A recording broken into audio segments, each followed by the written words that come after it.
In Homestead, Florida, stands one of this generation's megalithic structures, built by a single man named Edward Leedskalnin. First in Florida City, he relocated the entire castle to Homestead, Florida, where he completed the work. Frequently compared to the pyramids at Giza, the heads of Easter Island, and Stonehenge, we look at Coral Castle.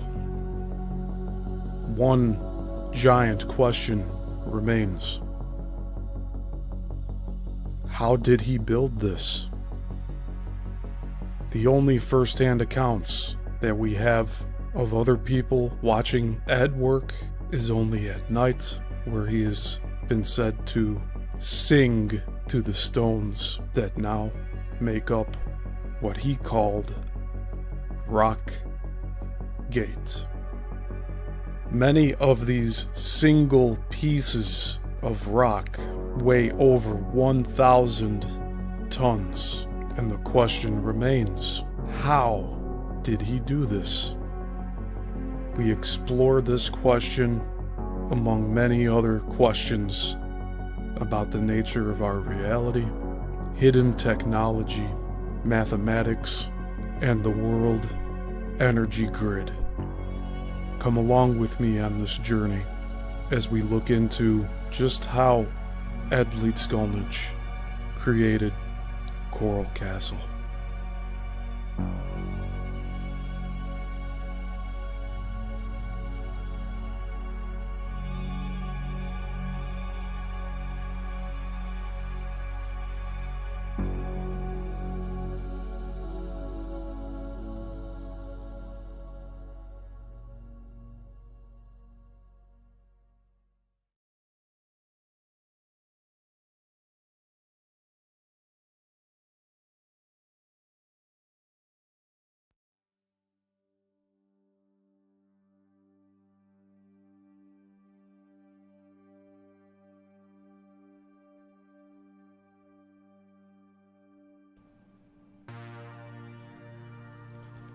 Hello everyone, welcome to the Missile Productions channel. My name is Steven Yassel. Today we continue our deep dive series into Coral Castle. We are continuing reading Anti-Gravity in the World Grid. We're starting chapter 3 today.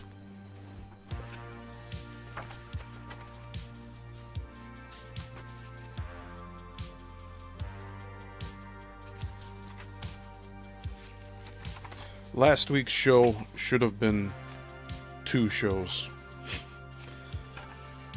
I didn't anticipate that going as long as it did. But it's alright. We had to cover the material anyways. So, what are we to do, right?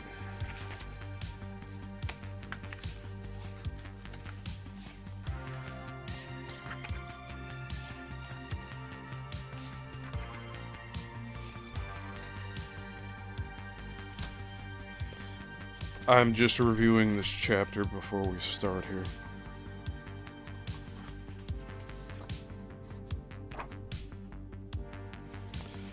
Okay. So, this chapter, the text font is a lot larger.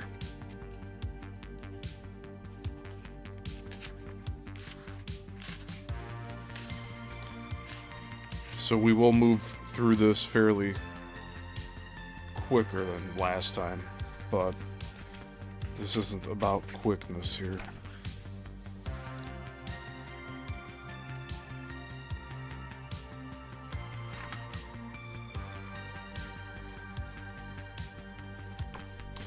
But anyways, today, chapter 3.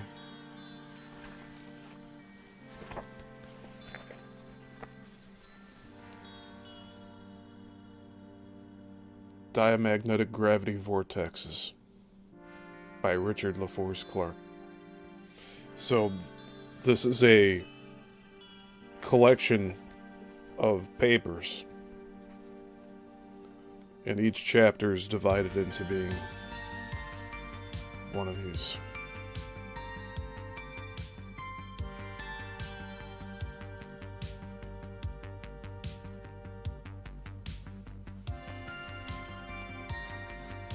So this is 30 pages today. But it's a little different because, like I said, the text is larger in print. And I don't think we'll be covering as dense of, I guess, research as we did with the previous chapter.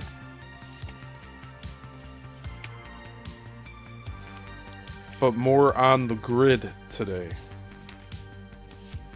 And then next week, we're covering a paper by Bruce L. Cathy in this book.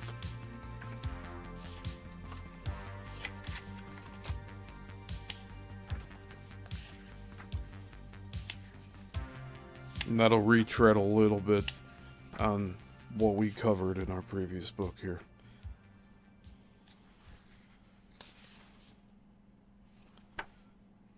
It's just going to keep on digging further into these topics that, like, I started looking at about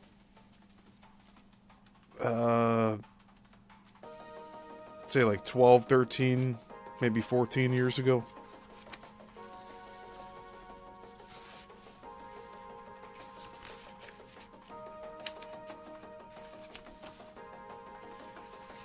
Anyways,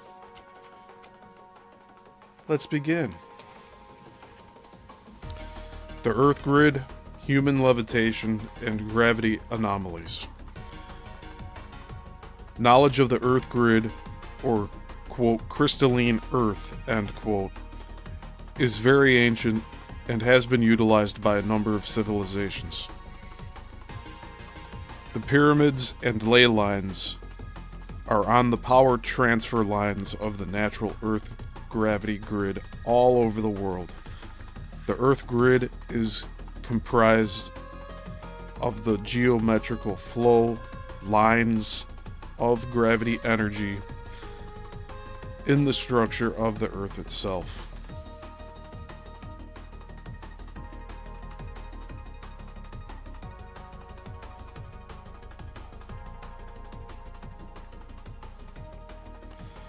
While the subject of the Earth grid has by now been covered in a considerable number of publications, one point in the grid, marked by a long and strange history at the eastern tip of Lake Ontario, is worth special mention.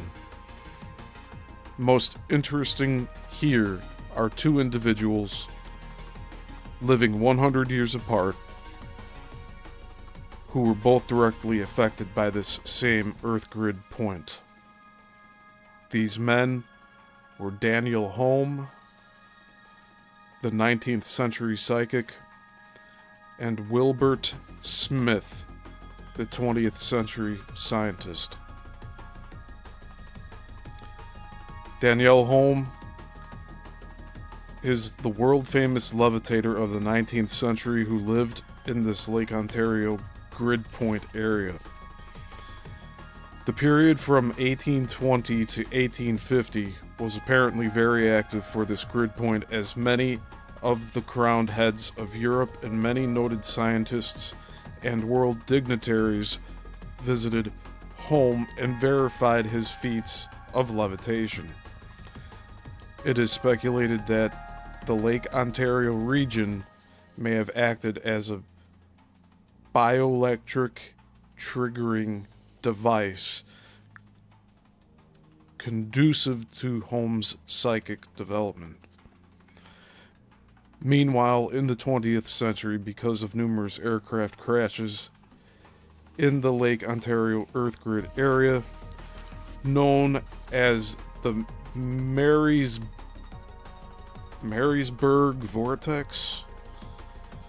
Hold on a second here. Thought it was a Great Lakes Triangle.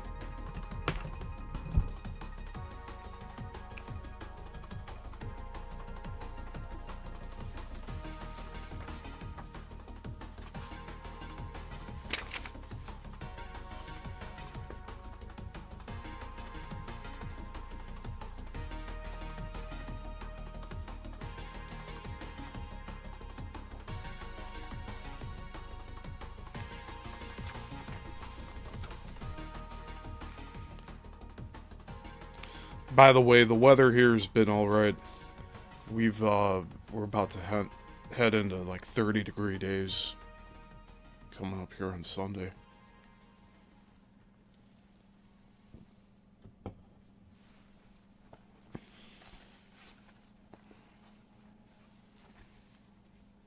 All right, let's get back to this here.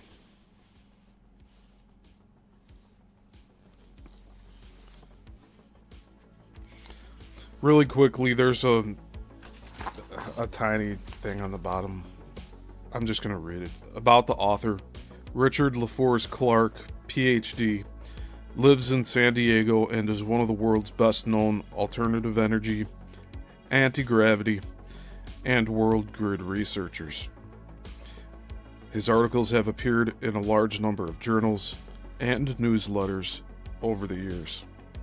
Correspondence and requests for his free newsletter may be directed to, and it lists his address in San Diego.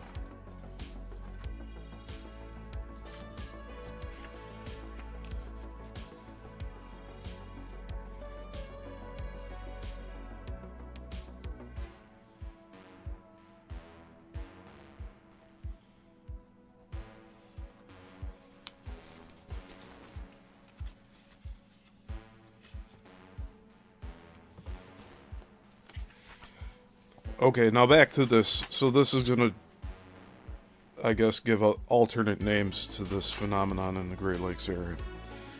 Meanwhile, in the 20th century, because of numerous aircraft crashes in the Lake Ontario Earth grid area, known as the Marysburg Vortex, and that's spelled Marysburgh, and regarded as, quote, the other Bermuda Triangle, end quote. And, quote, the gateway to oblivion on the eastern end of Lake Ontario, end quote. The Canadian National Research Council and U.S. Navy began Project Magnet in 1950 to investigate the area's magnetic anomalies and possible magnetic utility. This has been the only known official governmental research program into the Earth grid system. Yeah, the only known one is correct. So here in the book, only known official government, that's all in italics.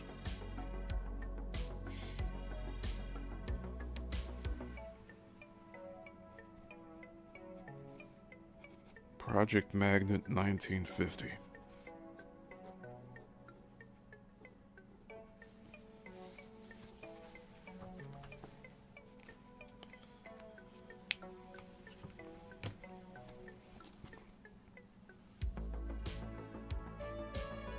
A considerable number of planes and ships had mysteriously vanished from this region, while many UFO sightings were reported and other bizarre and unearthly phenomena were noted. And in parentheses it says, for more information, refer to Hugh Cochran's Gateway to Oblivion. Avon Books, New York. And we read that book that started off, no, did it? No.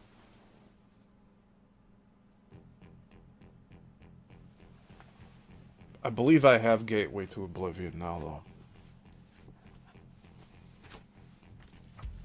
Since it's being mentioned here, I'm going to make a note of it.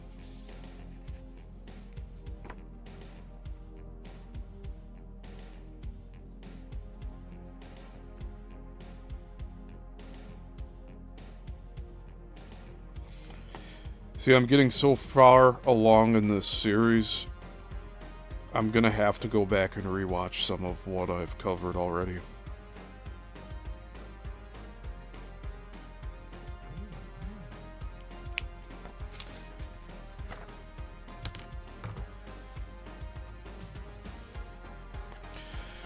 So Wilbert Smith, a Canadian communications engineer in the Department of Transportation, was director of the team of scientists involved in this project.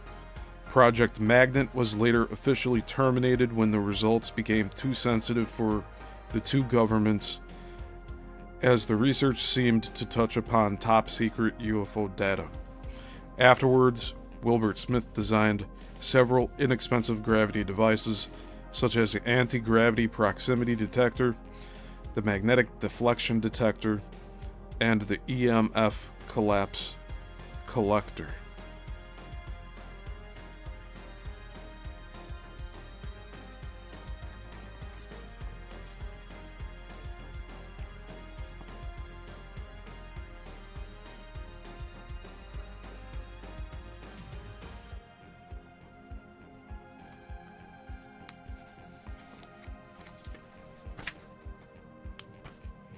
Smith's speculations are most intriguing.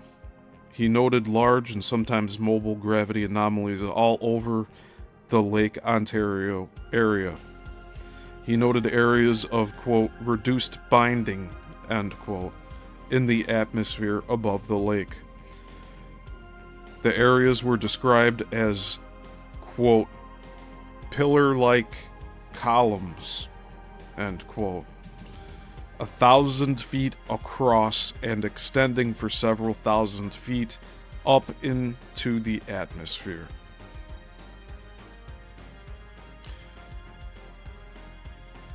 Moreover, they were invisible and only detectable with sensitive equipment.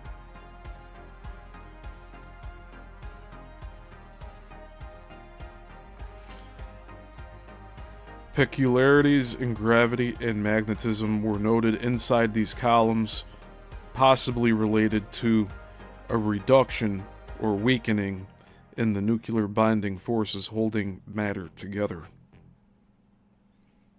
The nuclear binding forces seemed stronger in the north and weaker in the south. Some of these mysterious columns appeared to be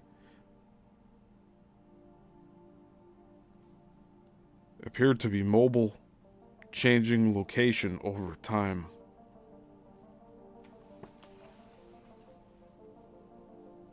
Sorry, I gotta take a moment to soak this in.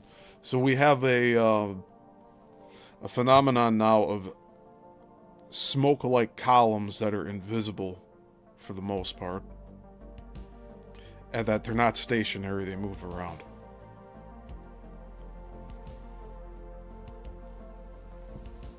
Now, on my other deep dive series on the Bermuda Triangle, we've covered a few instances of witnesses seeing this pillar of clouds or smoke or fog.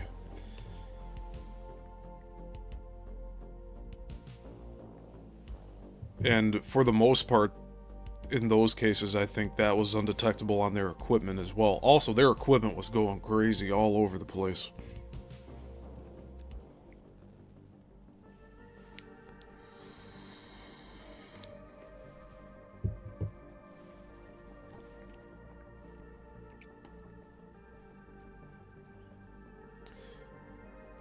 Some of these mysterious columns appeared to be mobile, changing location over time.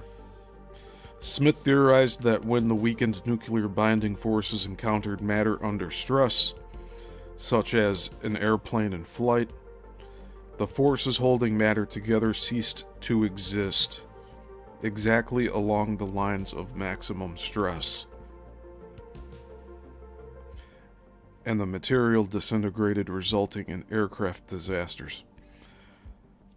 Later theorists suggested that ionization of the air within these columns could generate luminous anomalies, and that increasing energies could make rocks and other dielectrics in the immediate area appear to rise from the ground into the air.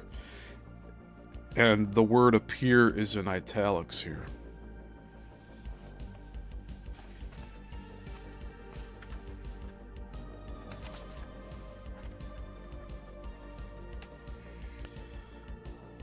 It was also proposed that deep Earth-caused gravity stresses produced the strange atmospheric columns. In gravity-structured Earth, which is part of a gravity universe, that is the mildest form of truthful statement possible. On a planet so determined by gravity, this would be only one of many such gravity magnetic anomalies present on the Earth grid.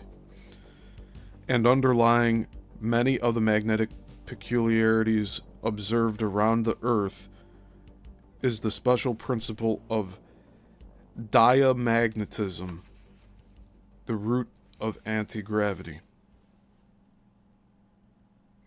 First, we'll see this principle at work in the local context of human-induced levitation.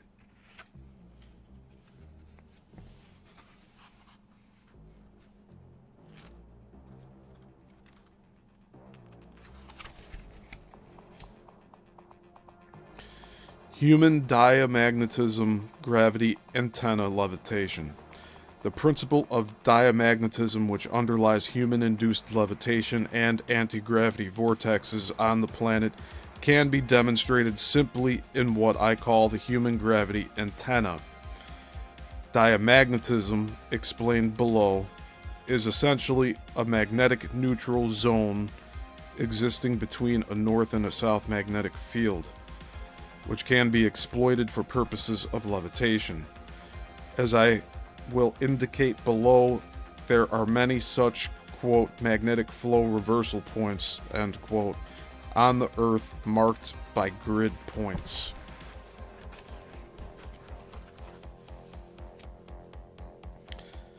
An arrangement of 5 human beings can be used as a quadruple gravity antenna to perform levitation of the central person.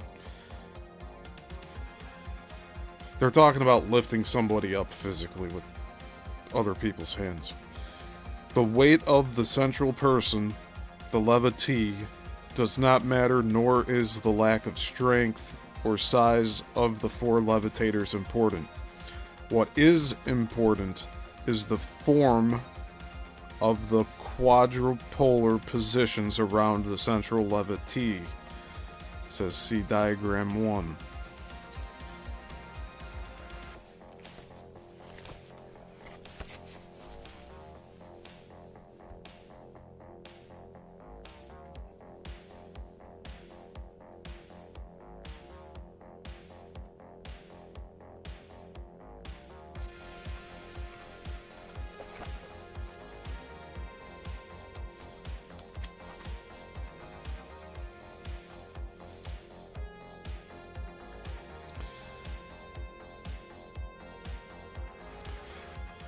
Here are a few pointers to keep in mind. First, the levitator should be positioned 45 degrees off the magnetic compass direction of north, south, east, and west for maximum effectiveness. Second, alternation of male and female sex of the levitators adds to the gravity antenna's power. Third, the hand stack on the head of the central levitee by the levitators should not have like-gendered hands touching, so male, male, female, female. Fourth, there's no need to think of anything. Just hold the hands stacked on the levitee's head for a count of 10.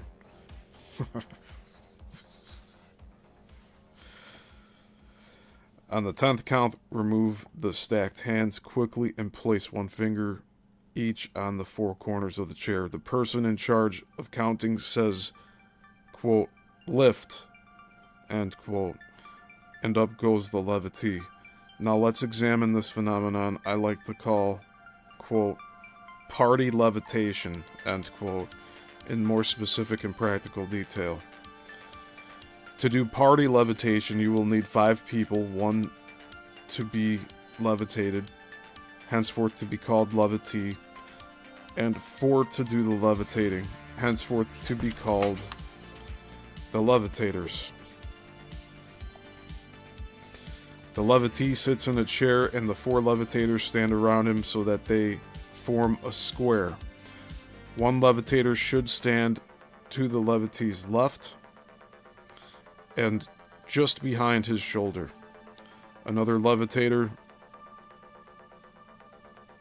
should stand in front of him and to his left, close to his left knee. The other 2 should stand on the right side of the levitee's body and in similar positions. Now the object of party levitation is to make the levitee's body so light in weight that the 4 levitators can lift him several feet into the air using a single finger each. If the experiment is performed properly, none of the levitators will feel the slightest resistance to their efforts. It will be as if the levitee's body has lost its weight entirely. While the levitee is sitting, the 4 levitators surround him in the manner indicated and place their hands, one atop the other, on his head, as if they were healing him by the laying on of hands.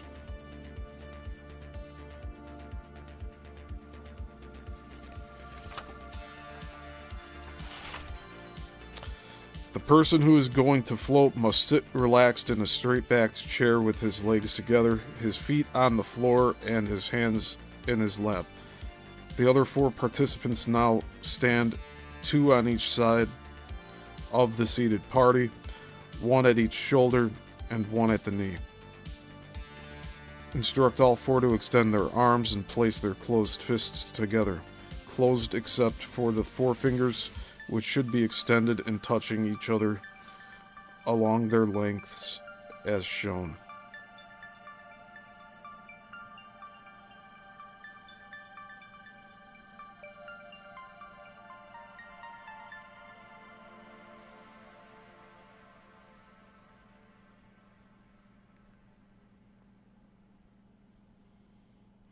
The person nearest the seated man's left shoulder is now asked to place his 2 extended fingers, palms downwards beneath his left armpit. Likewise, his opposite number inserts his 4 fingers beneath the right armpit, and again, the other 2 respectively beneath the seated man's knees. This is just so bizarre. This is what is like tripping me up right now. I don't know why they would go through a thorough explanation on how they do all of this.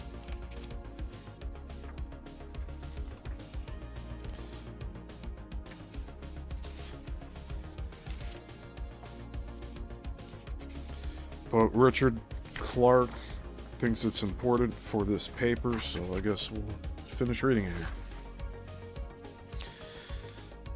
Now invite the 4 assistants to lift the man in this position using only these extended fingers. And it's the 2 index fingers together.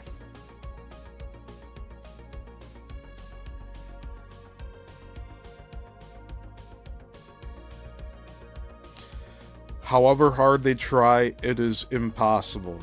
As soon as you have registered their inability to do so, ask them to stack their hands alternately, one on top of the other, on the man's head, in such a way that no person has his own 2 hands together, and then to exert a steady pressure downwards. As they keep this up, you count to 10. On the count 9, they must withdraw their hands quickly from his head and resume their earlier positions with their extended 4 fingers. On the count of 10, they must try again to lift the man with those fingers alone. This time he will go soaring into the air with no difficulty whatsoever.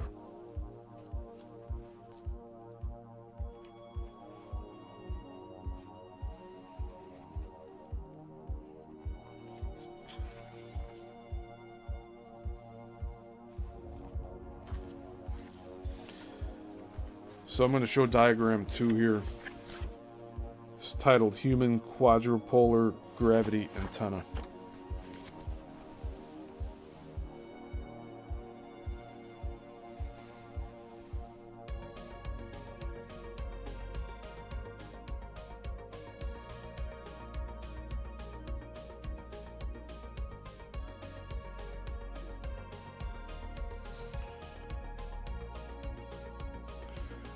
I'm assuming this has something to do with the way the body is charged. That's like a reset button for whatever. I say whatever because what do we compare this to?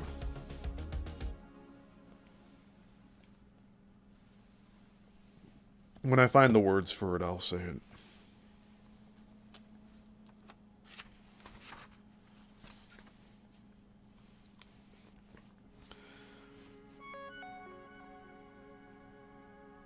So this next section of this chapter, of this paper, has in bold, so I guess it's the start of a new section, and that's how some of these books are when they publish papers like this. It's a new it's like a new heading in this chapter, so another section.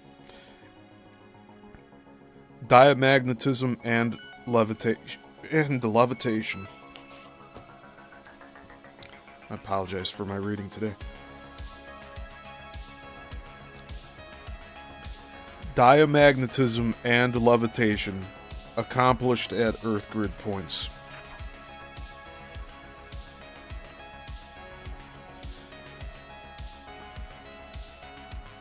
Now, kind reader, reconsider party levitation and perhaps do the experiment again, but this time have no central person levitee.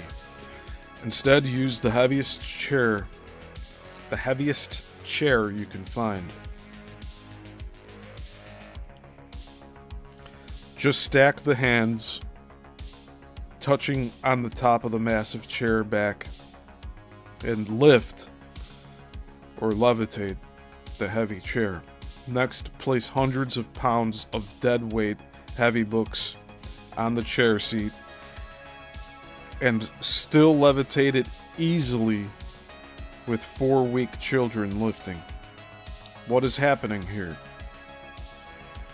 You have created a small, short duration diamagnetic levitation vortex, which is identical in function to the Earth's big permanent diamagnetic levitation vortexes at such places as Coral Castle, Florida, or Alice Springs, Australia.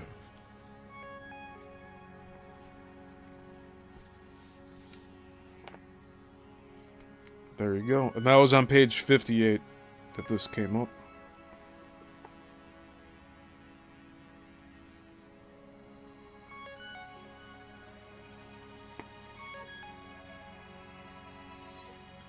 And I'm taking note of Alice Springs.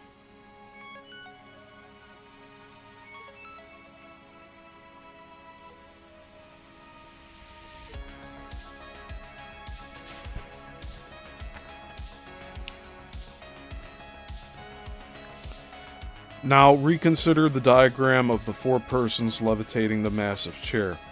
As humans, they are the, quote, mighty 4, end quote, of the 4 cardinal compass points.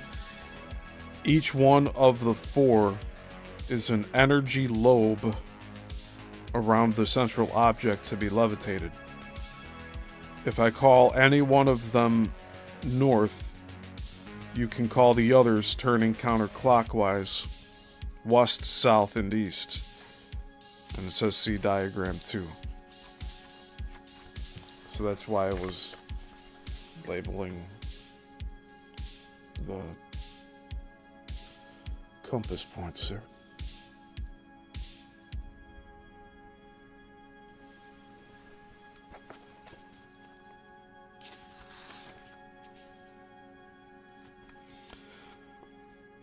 Try doing the levitation with only 3 people positioned off-centered to the appropriate 90-degree spacing.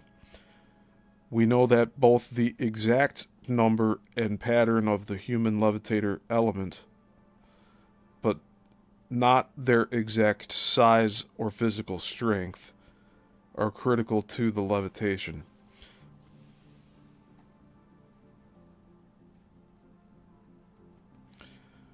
Also, we know that inanimate weight levitates as easily as animate through using a human diamagnetic vortex. We might try a piano or even a Volkswagen in place of the chair. The remarkable thing about party levitation is that it works anywhere on the Earth's surface, whereas the equivalent big permanent Earth grid diamagnetic levitation vortexes all have fixed geographic locations, such as southern Florida or central Australia. Whether it's on the surface of the Earth or within the human sphere of the four levitators, the mechanism for levitation or anti-gravity is identical. In either case, there are four energy lobes or directions. The north-south axis elements are usually called magnetic, and the east-west axis elements are called diamagnetic. Levitation is produced by diamagnetism existing on the surface of the Earth or near it. Diamagnetism operates at 90 degrees from magnetic, but in three directions, and not flat and two-dimensional on a sheet of paper as usually drawn. If magnetism flows in the plane of the Earth's surface, then diamagnetism flows straight up. And straight up is the direction that we call levitation or anti-gravity.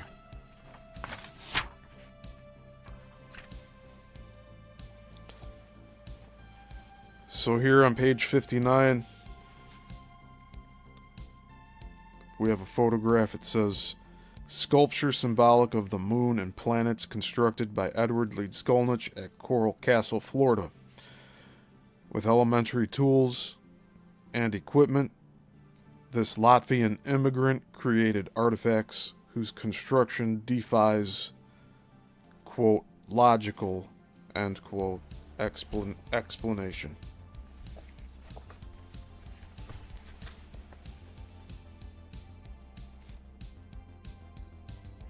Hey, look, it's the same in the slideshow as here. Look at that.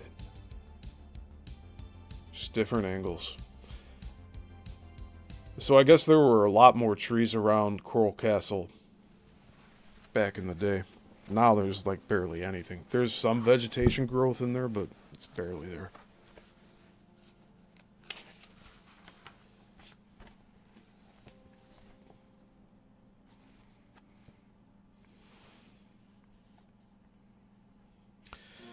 So here, it says in the accompanying diagram, see diagram 3, Coral Castle's location is shown as Earth grid point number 18.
Okay, maybe we'll know more about what we just looked at there. It's fascinating. I'm looking at all the details on it.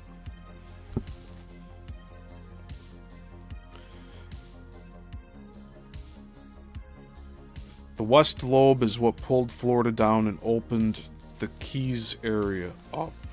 What?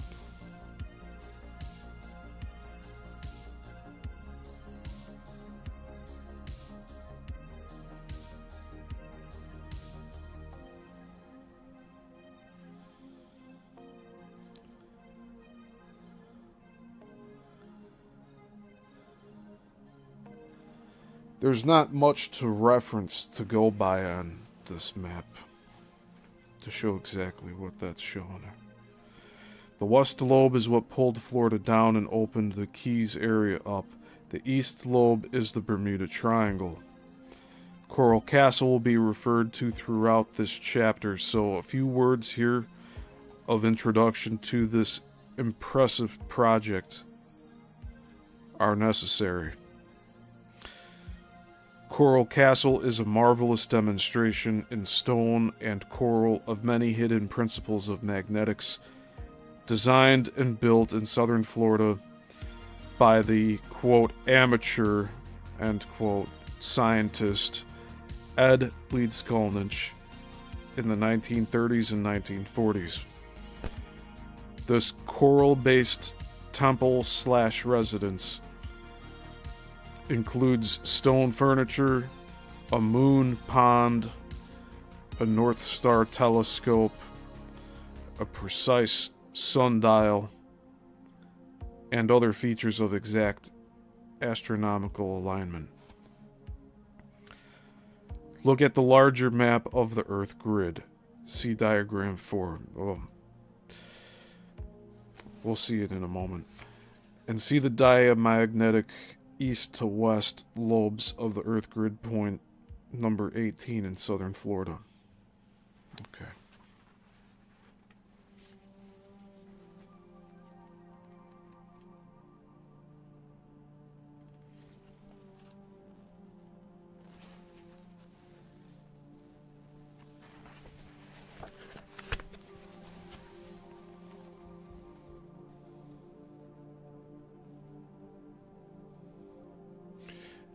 Hey, Beyond the Box and Ivy, welcome to the stream.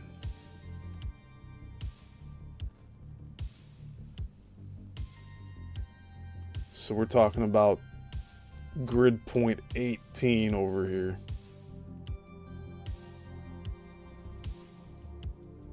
And we are talking about Coral Castle.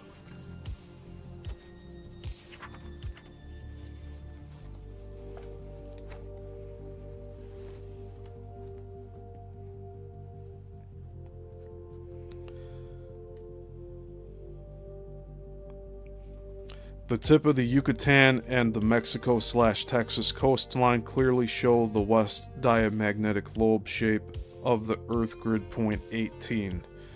The famous Bermuda Triangle is the east diamagnetic energy lobe of the Earth grid point number 18 in season.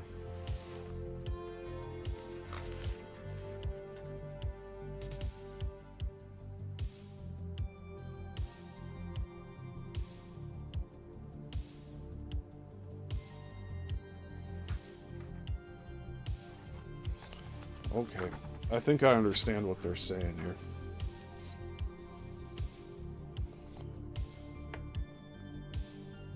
So they're trying to say the Gulf here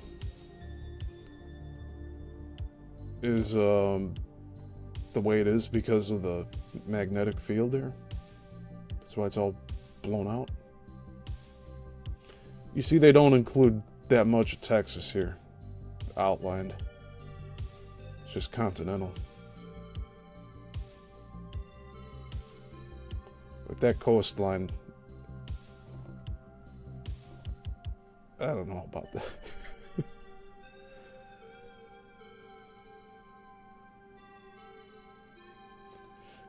So what, the magnetics pushing out left to right caused what, the plates to move or what? What are we looking at here?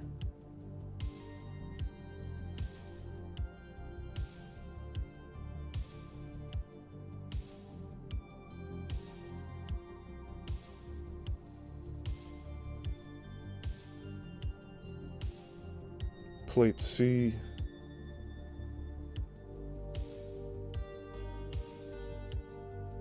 Alright, so there's a lot of information on this map, obviously.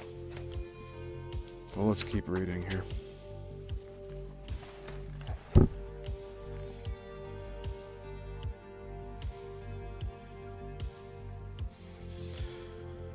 One thing we will immediately note is that the east-west diamagnetic lobes of number 18 look like a horizontal bow tie. This happens to be another descriptive name for what is now called, in the magnetic sciences, a block wall. And block is spelled B-L-O-C-H. The block wall is central to our understanding of diamagnetism, gravity vortexes, and levitation.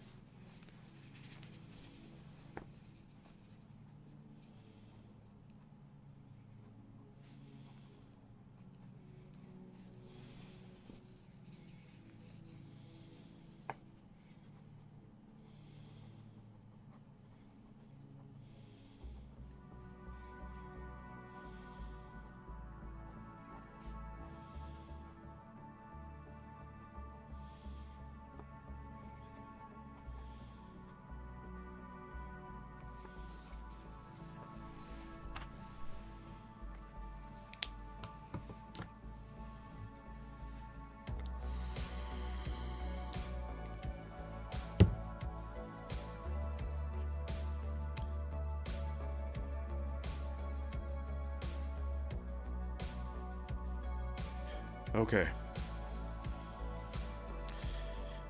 A block wall is a neutral center region at the junction of two magnetic poles, north and south. So see diagrams 5, 6, and 7.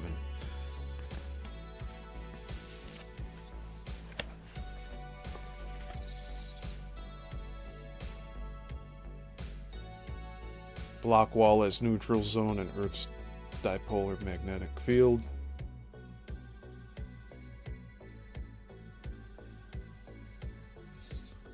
Block wall illustrated in the magnet. The negative energy pole, North Pole magnetism, spins to the left. Point of zero magnetism, known as the block wall, and positive energy pole, South Pole magnetism, spins to the right. Diagram 7. The broken 8 wave zone in the block wall.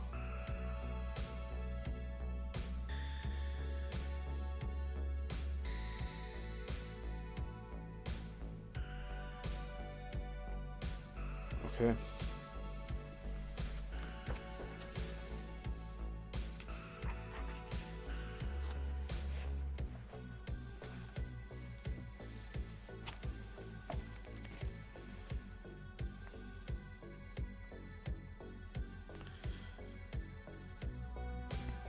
So a block wall is a neutral center region at the junction of two magnetic poles, north and south.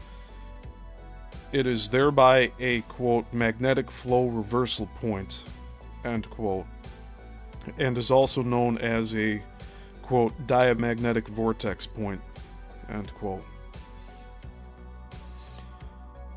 The block wall is the point of division of the circling vortex or spin of the electronic magnetic energies of the north and south poles. The negative energy pole and the north pole magnetism spins to the left. The positive energy pole and the south pole magnetism spins to the right. The point of zero magnetism and no spin, and also the point of magnetic reversal where the two spin fields join, is the block wall. We have two antithetical elements or polarities meeting and generating a third element, the block wall, which is a weak pressure or gravity generator. The South Pole is the source, and the North Pole is the sink.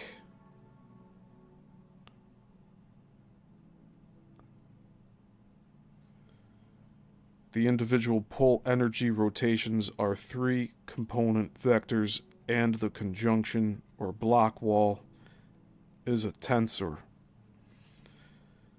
The resulting, quote, broken 8, end quote, figure is a 2-dimensional concept of a quadrupole pattern. We can visualize it as the spin 2 circularly polarized gravity wave force field source.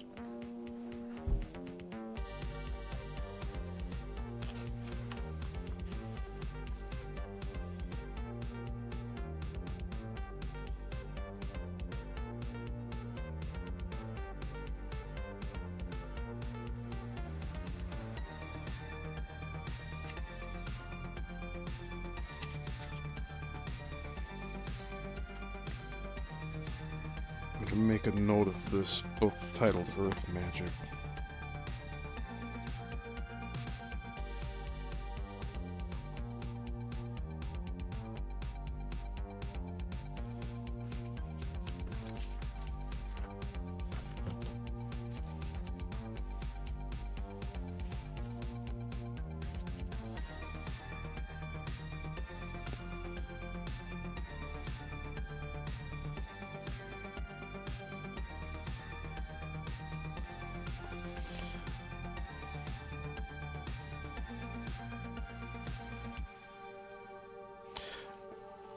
I'm looking at this 4th diagram that has all of the grid points on it.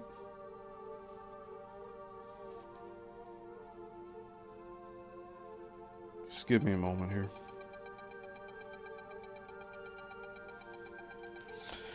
It says A, B, and C, the plate push pressure north along numbers 58, 48, 35, and 18 hits at New York, Brookhaven, at the cross pressure from number 19. This causes the New England vortex and the Bermuda Triangle.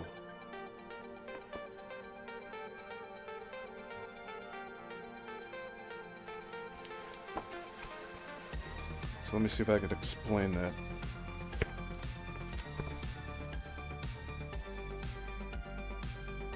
Right here.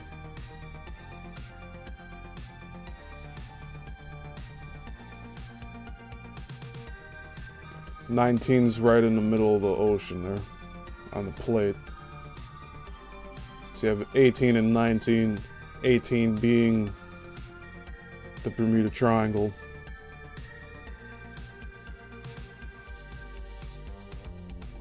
A, B, and C all push on that pressure point of 18 and 19. At least that's what I gather from it. And this key has like 1, 2, 3, 4, 6 other locations here.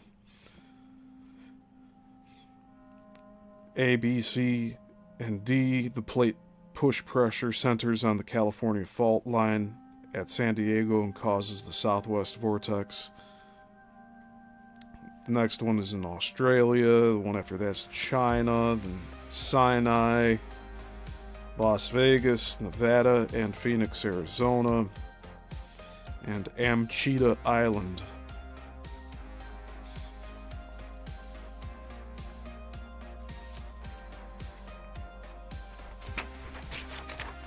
It's a lot of information there.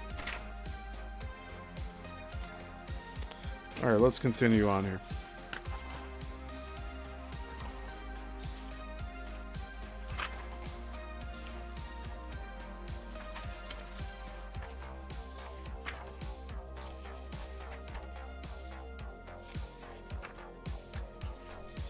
Two antithetical force fields, the magnetic and the electric, two vector force fields, meet and generate gravity, a neutral center force field, and simple two-vector system.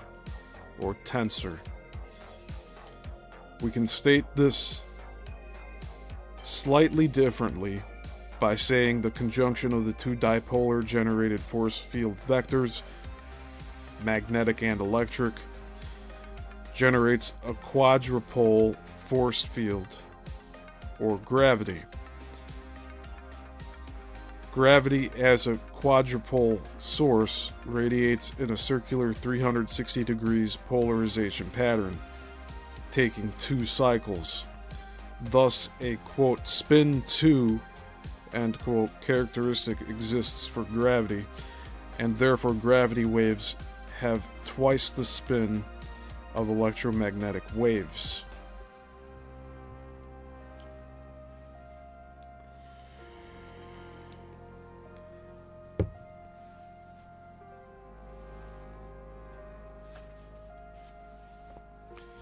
The lack of polarization in the gravity field explains why it cannot be neutralized.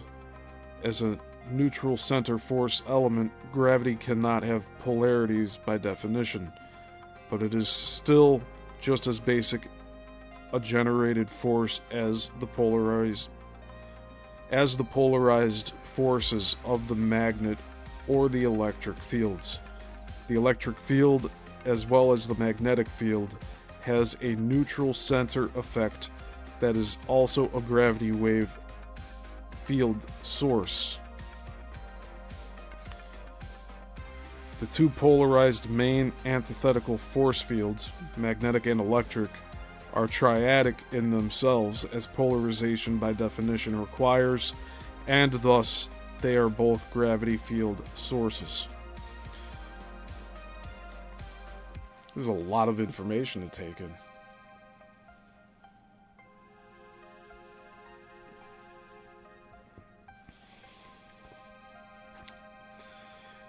In all electromagnets, the block wall is actually external to the unit. And so see diagram 8. Block wall as independent of the magnetic fields.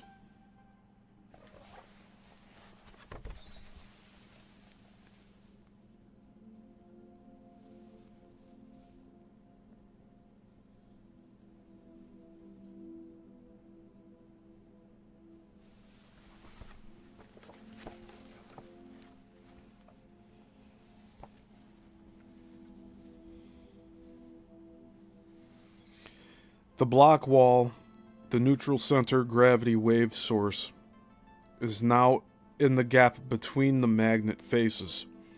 In terms of the electromagnetic spectrum, the point is 10 to the 12th power hertz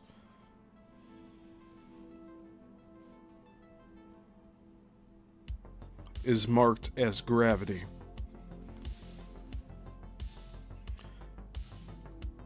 While below this is radar, radio, and standard EM frequencies. Above it are infrared and optical energy frequencies. This is nature's neutral center in the radiant energy spectrum, where her standard design triadic system demanded it be placed. 10 to the 12th hertz is the frequency of radiated gravity. And so see diagram 9. So this is titled Block Wall / Gravity Wave Field Source as a Function of the Electromagnetic Spectrum. So that provides us a visual of what I just read.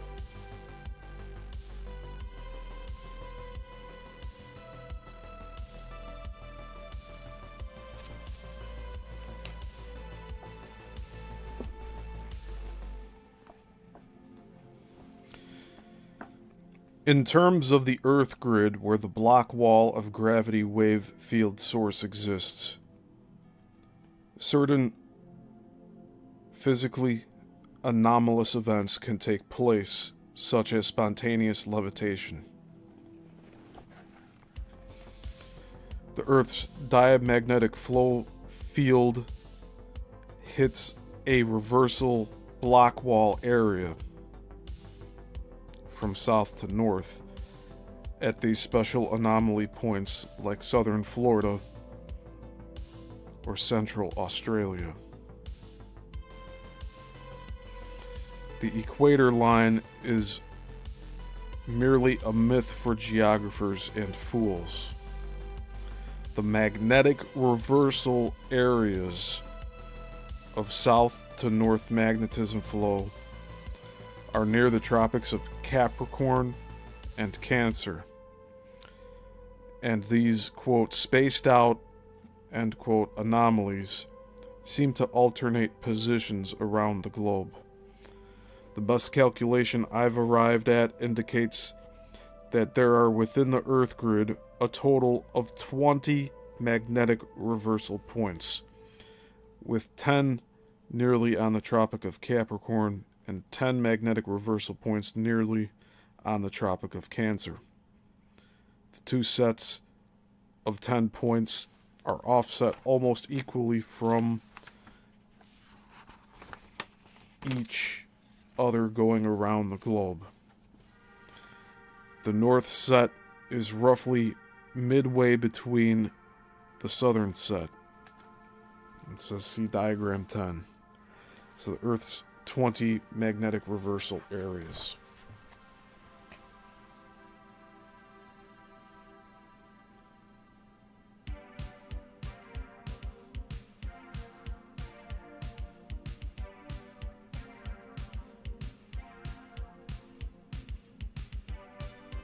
There you go. See it written there? Coral Castle.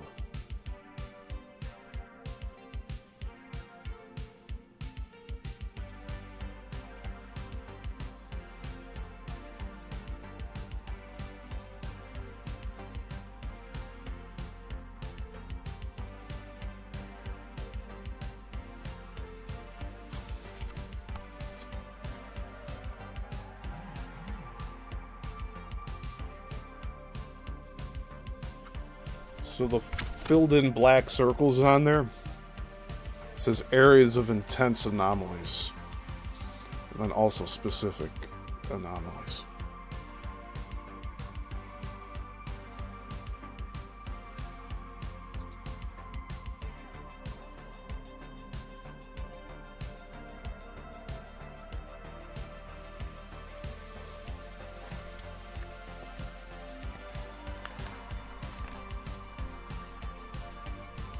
The planetary distribution of these magnetic reversal points is indicated on the accompanying map.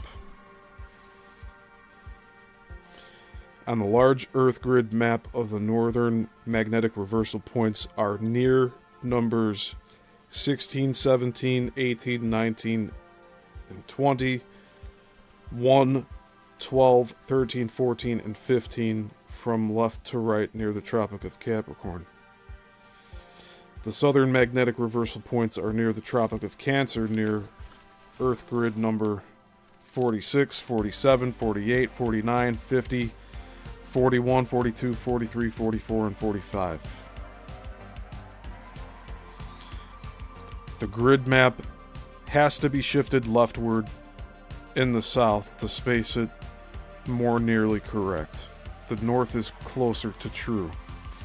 The resulting Earth grid map puts number 44 between number 13 and number 14, for example.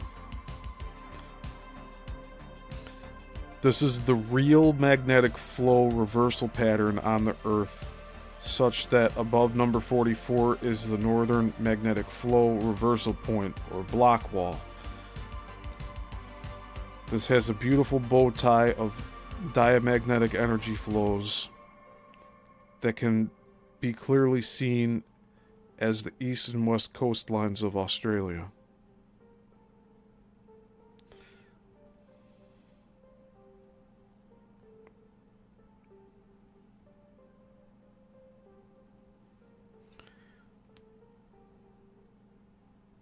The plate push from below forced the diamagnetic bow tie up some, but it is still very usable.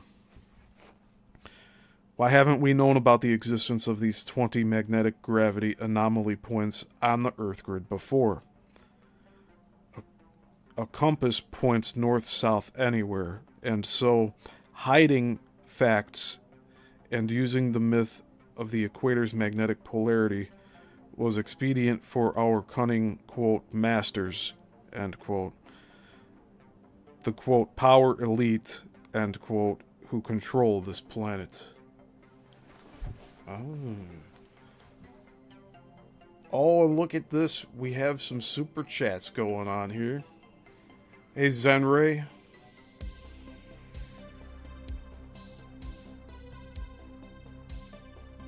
Good to have you here. And Zenray donated $4.99 in the super chat. Thank you very much. I appreciate that. And Beyond the Box donated $2. I appreciate that, Brenda. Thank you very much. Glad to have both of you here. And I know others of you are watching. Make sure to like the video below. And if you're watching after the fact and you're not subscribed yet, please, by all means, subscribe. We're getting into more information-dense chapters, but this is a little lighter one for today.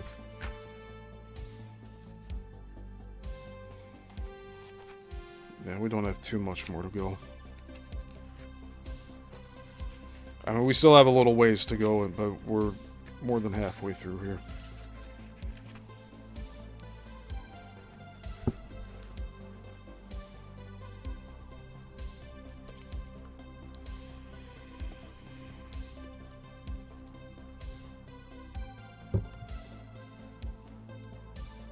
Awesome. Thank you again, Zenray and Beyond the Box.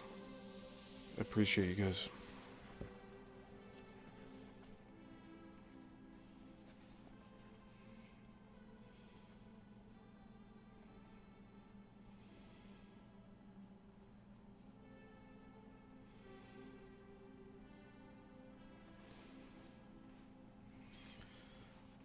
Alright, continuing on here. The reason for hiding it is obvious. If you knew this truth, then you would know that Coral Castle, Giza, Alice Springs, etc. were block wall, bow ties, or magnetic or diamagnetic vortex points.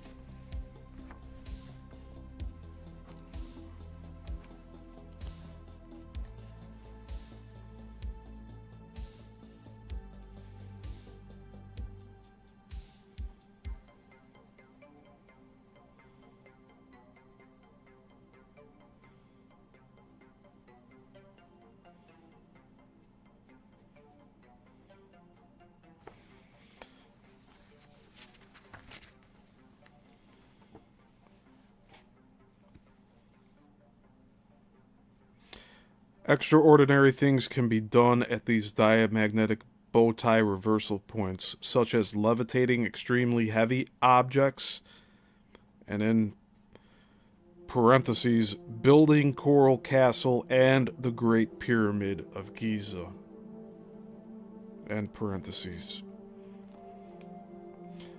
and launching secretly the real massive spaceships and probes. And then, in parentheses, as at Alice Springs, Australia, and Lop Nor, China, for example.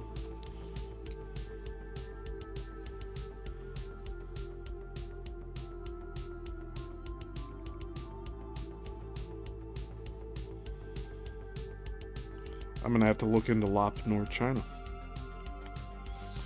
So that's two words. It's spelled L-O-P-N-O-R.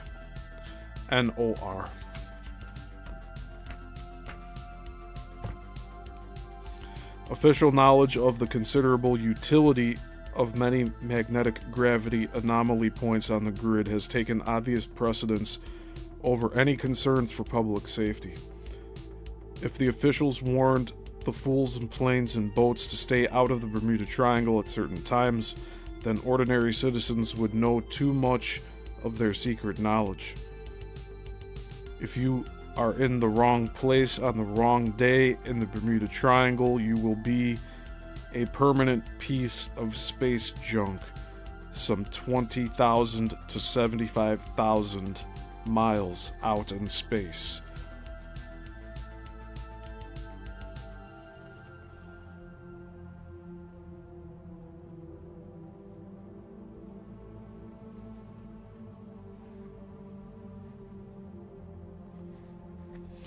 The Bermuda Triangle off the Florida coast, when active, is a powerful diamagnetic levitator.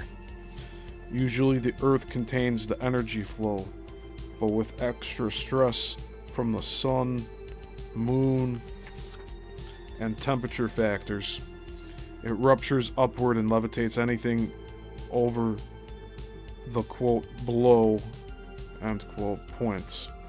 Smaller ruptures will levitate anything under about 500 pounds, such as people, but not the ships they are on. The magnetic energy flows encounter the block wall or bow tie reversal at these grid locations on Earth. Nature uses the exact same method in a small permanent bar magnet for magnetic polarity reversal. The block wall is just a great deal larger and much more powerful when operating on the Earth.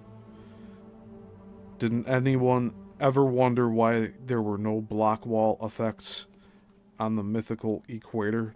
If all the block walls for south to north magnetic polarity reversal were at the equator, no one would have ever crossed it.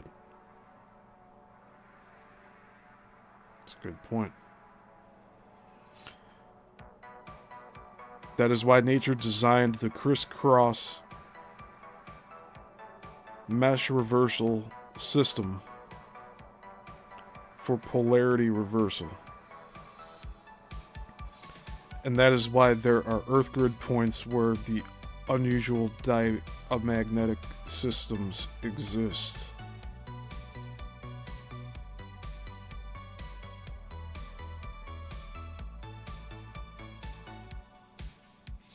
These points work extremely well, facilitating the construction of places like Coral Castle or the Great Pyramid, or aiding the functions of secret space programs, which are all only large-scale versions of our party levitations, using natural Earth diamagnetism as a levitator force.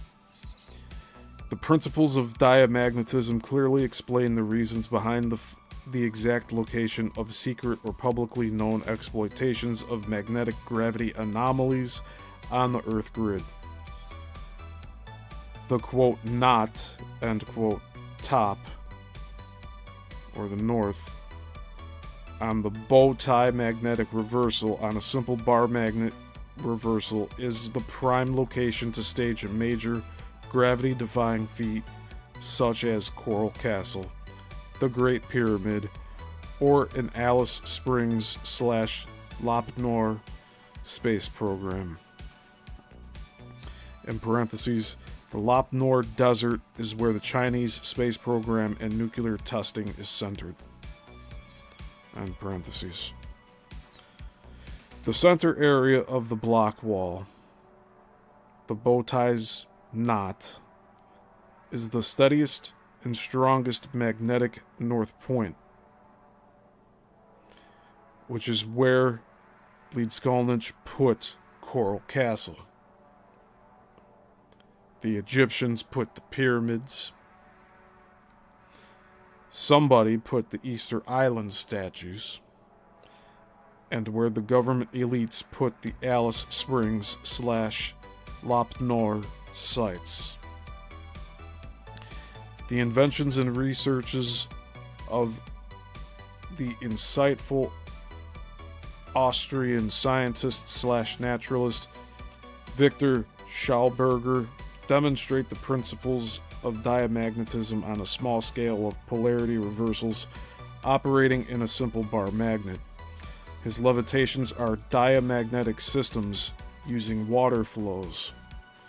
Diamagnetism is the product or effect of a flow polarity reversal, like the block wall of the magnetic flow. Some waterfalls and streams have natural flows of diamagnetism or flow reversal effects. Schauberger simply built artificial water flows with internal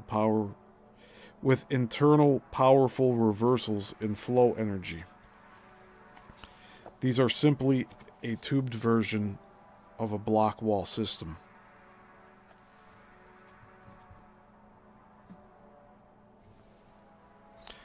The Schauberger water levitators are all continuous type devices for anti-gravity effects. The trout fish, after which Schauberger named his water turbine, senses the coldest area in a waterfall for levitating up it.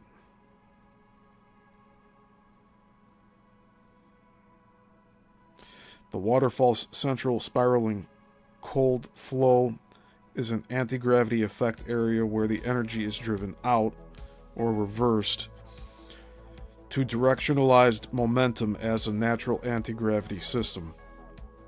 A waterfall's center registers as a 0 or under on a stressed gravity detector due to the reversed anti-gravity momentum. Schauberger copied this natural design of spiraling cold water flow for levitating system in his logging flumes and turbines. Schauberger's implosion turbines interrupted the water suction flow by a special shutoff valve, thus creating a reactive back pressure force in the same direction as the implosion turbine. This reactive back pressure force is the lifting or discharge cycle or levitating action, directional momentum of these types of devices. The Schauberger water turbines were used as levitators in his versions of the German World War II project V-7 fighter aircraft. Thus, both Victor Schauberger and Edward Leedskalnin, the builder of Coral Castle in Homestead, Florida, wrote about and demonstrated magnetism and the mechanism of levitation applying natural earth grid principles of diamagnetism.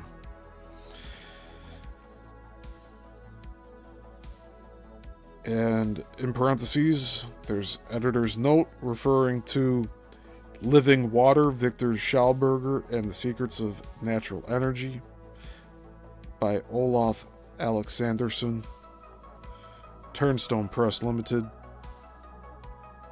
Wellingsboro, England, 1982.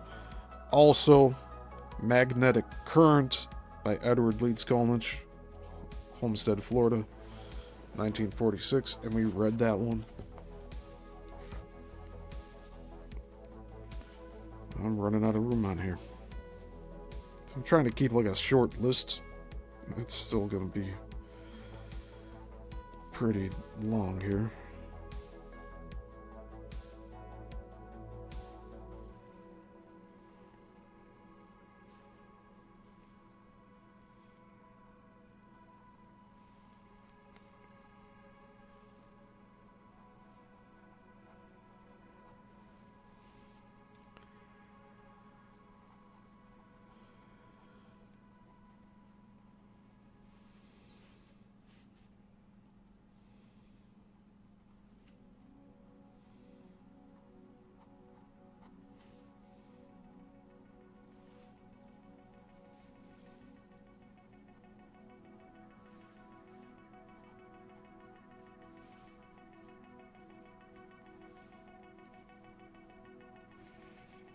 Okay.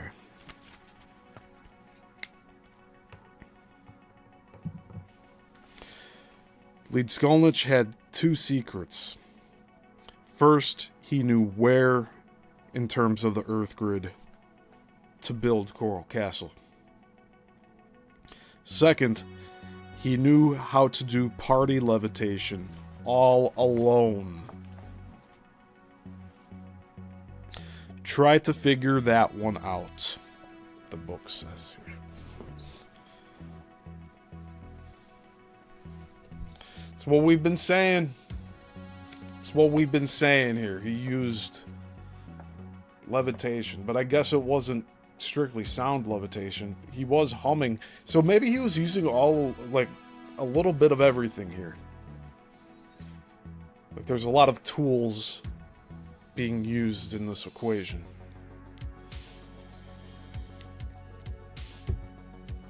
But it's good to have some hard stances here just listed out. It's great to see. Took long enough, right?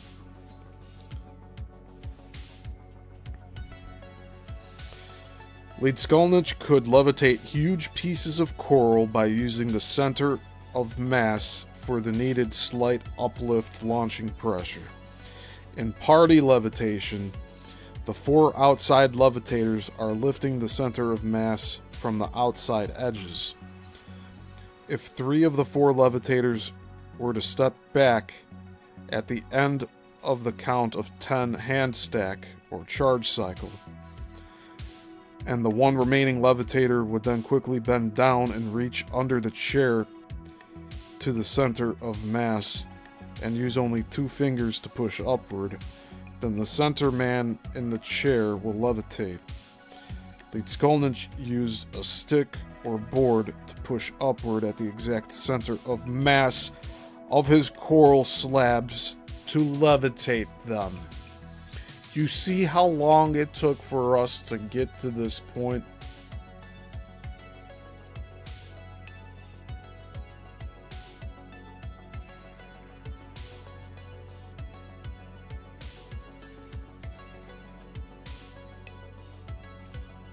I'm going to reread that.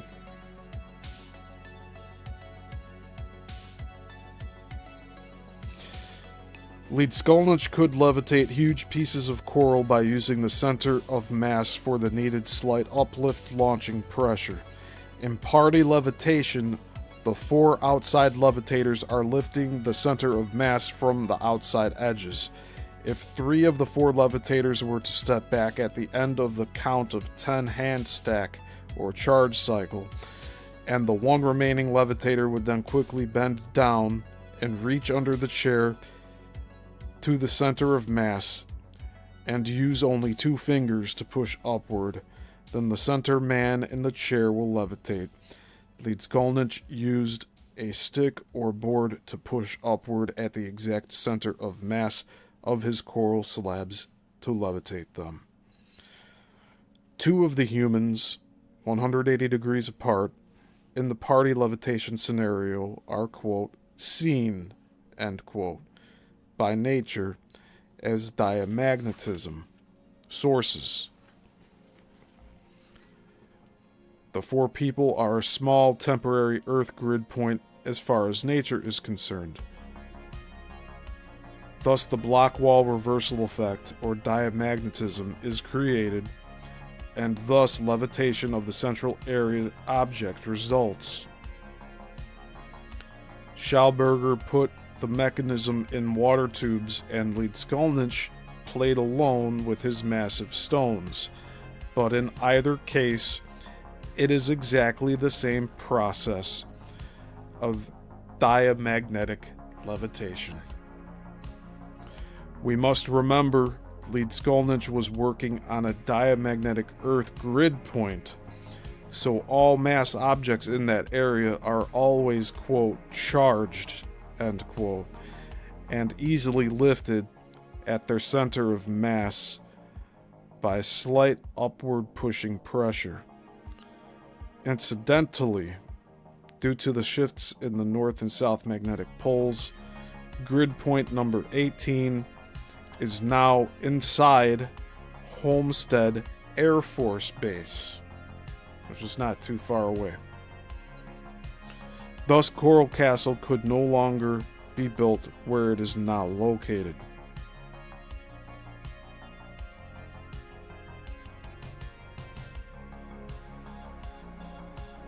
Well, from what we read, didn't Coral Castle get built before that base?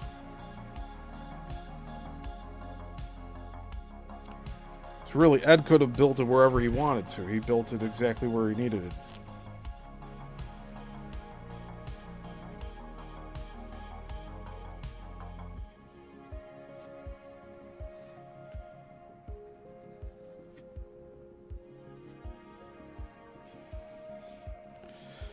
Here are some additional comments on the subject of anti-gravity or levitation. The reason for the weight of a mass in a gravitational field is the counter push of the two masses' gravity radiations.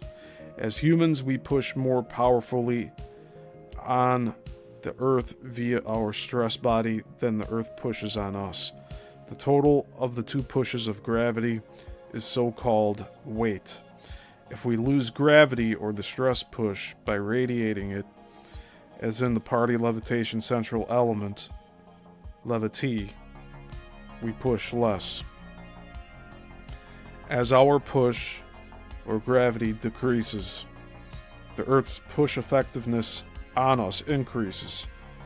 This is, quote, weight loss, end quote, or levitation, which is really just letting the Earth push us away. It is not the total quantity of the masses that counts, but the effective local gravity field's relative strength.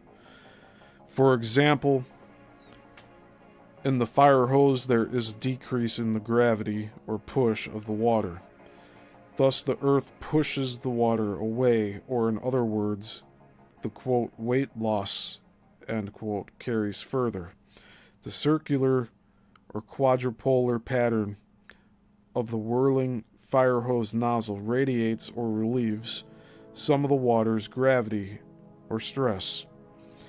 It's important to note that Schallberger's designs are based on this kind of water stress control.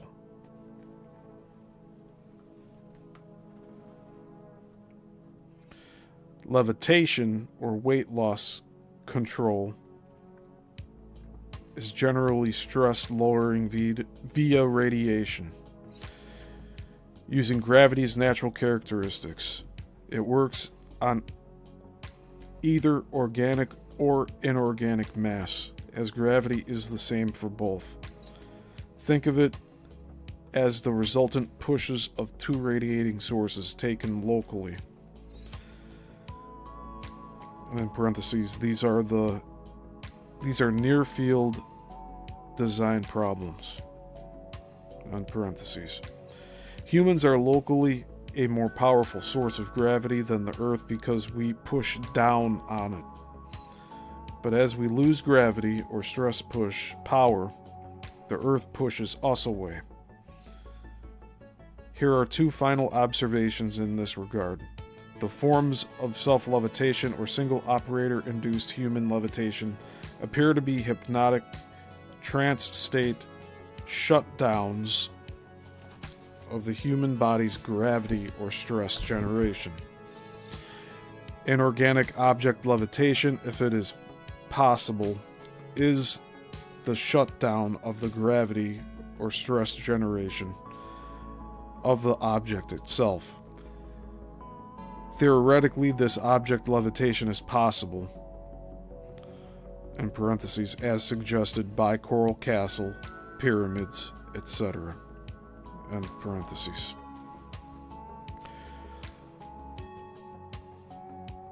A general theory of levitation systems must cover all of the various methods known to exist.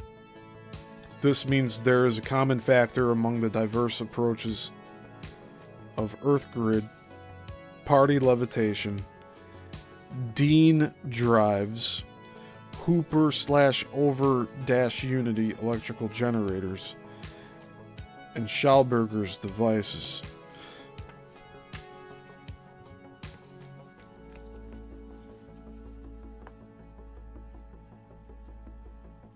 I gotta look up what Dean drives are.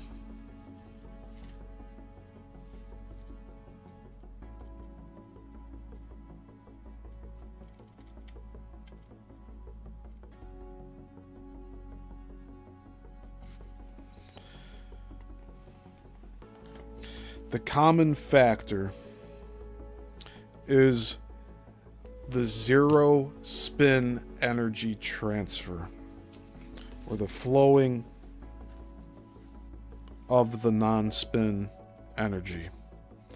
This non-spin energy is a neutral center type of energy flow related to the block wall phenomena and is the cause of the various types of levitation. And the Earth grid magnetic reversal points, the straight up diamagnetic energy flow is a non-spin energy flow. This energy flow is exactly halfway between counterclockwise north and clockwise south flow, and therefore it has no spin. Thus, the bow tie knot levitation energy is a non-spin energy flow. In party levitation, the four levitators drain or temporarily stop the spin energy flow around the levitee or the inanimate objects. Thus, they create a very temporary non-spin energy center which easily levitates. The Dean drive type devices cross-cut or dump energy during the critical action time that is, in fact, a non-spin energy. Mechanical as it is, the Dean drive can generate directionalized momentum or non-spin energy flow, and therefore can be used as a levitator system.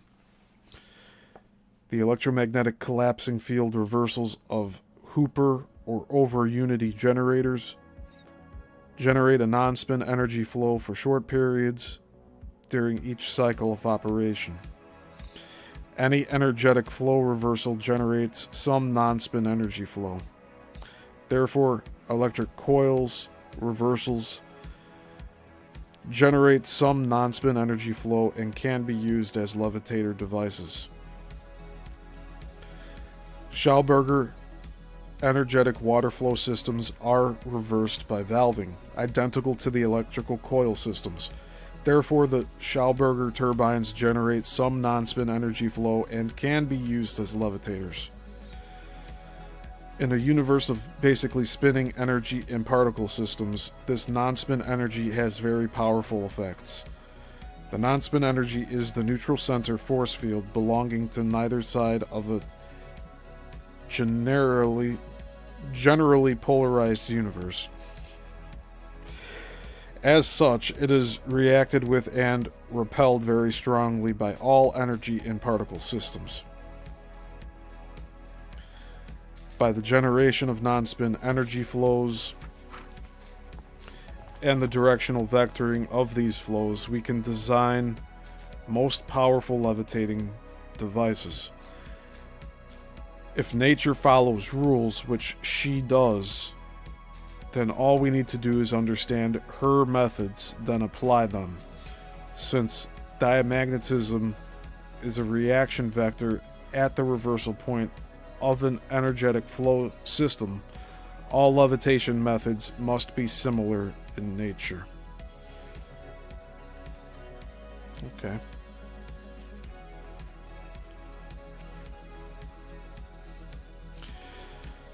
So our next section here of the chapter is titled Vortex Gravity Research Areas Strategically Sited on Earth Grid Points.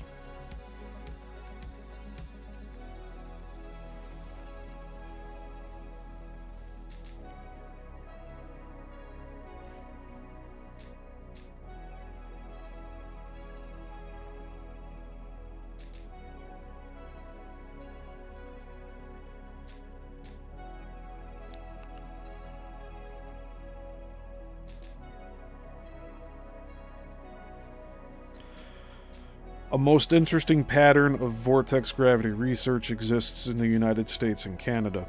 The pattern is a counterclockwise vortex with 4 turning points or main centers/corners. The 4 main centers of vortex research are the extreme Southern California area, or San Diego and the vicinity, Northern Ohio, in the Coeur d'Alene area, and I totally butchered that name, 2 words, COEUR and D''ALENE. And that's in Idaho. Northern New York State by the Hudson River and Montreal area, and northern Georgia. And so see diagram 11. Well,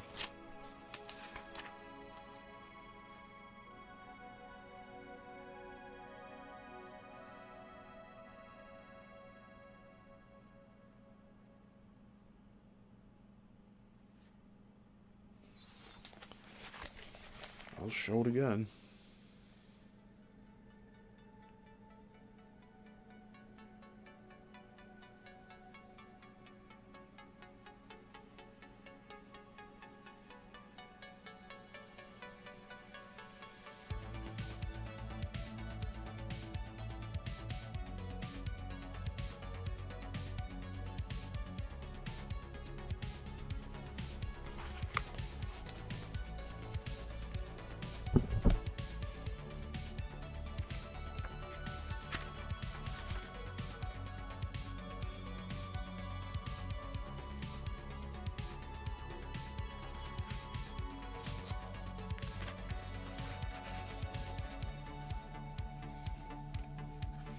Okay, so this box-shaped pattern bows both forward, this box-shaped pattern bows both inward and outward as it widens in the north-south axis, which is made of the 2 bowed continental coastlines and the major interior mountain ranges on the east coast, with a center at Kansas City, or Ellsworth. On the western vortex flow, the bowing widens and follows the Pacific Ocean coastlines on one side and the Rocky Mountains on the other side, going southward. On the eastern vortex flow, the bowing widens and follows the Atlantic Ocean coastline on one side and the Catskill/Appalachian Mountains on the other side, going northward. The east-west vortex flows are relatively straight and narrow between the coastal vortex flows. To complete the general description of the box shape. And then parentheses, consult the Earth grid maps below to see these patterns clearly. End parentheses.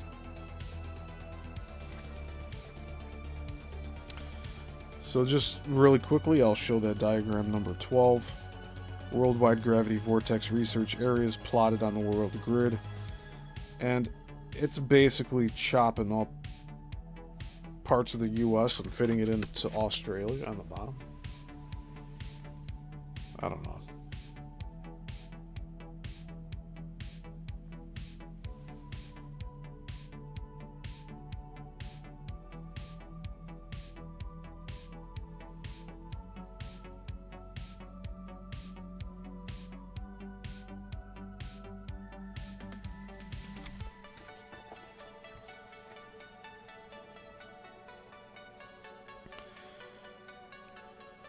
Another interesting aspect of the eastern vortex flow is that, quote, pressure, end quote, flexing out of the southern Caribbean Ocean coming north against the flow produces the anomalous Bermuda Triangle and Lake Ontario phenomena.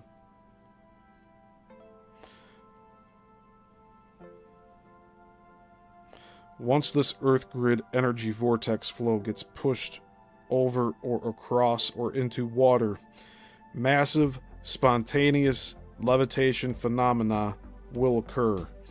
The vanished planes, ships, and people often reported are actually thousands of miles out in space from the vortex gravity toss. NASA knows this fact. That's what it's just... I'm reading this book here. This is what it's saying right now. The vanished planes, ships, and people often reported are actually thousands of miles out in space from the vortex gravity toss. NASA knows this fact.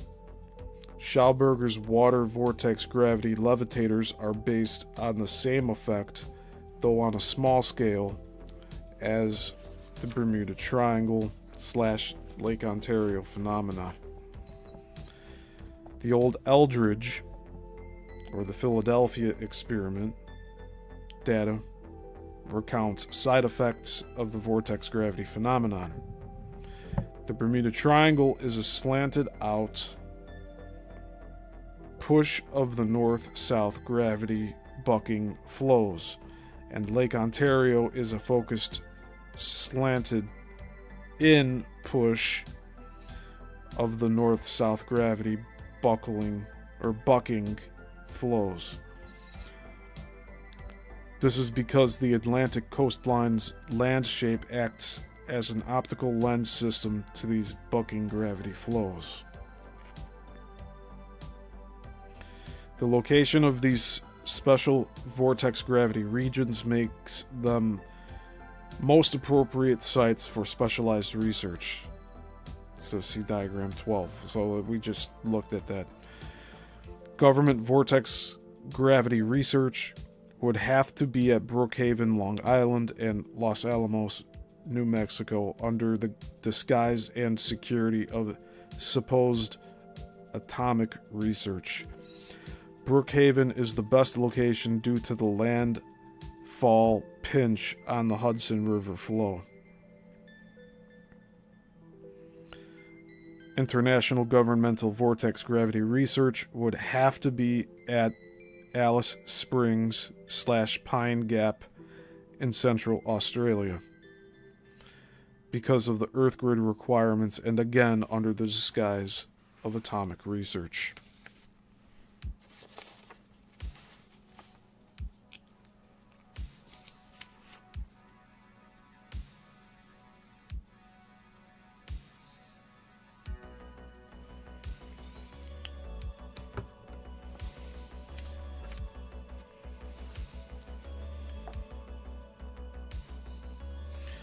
From the above data, it can easily be seen that the geographical shape of the United States, the coastlines, the mountains, is not accidental.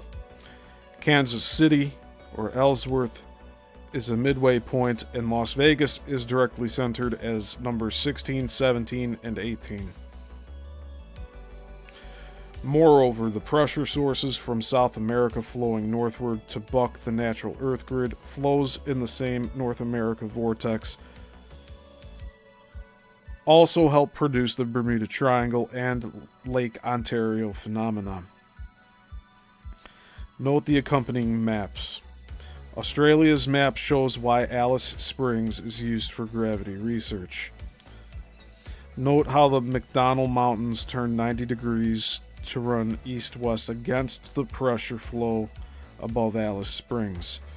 Australia's very shape gives away the pressures that have been applied to it.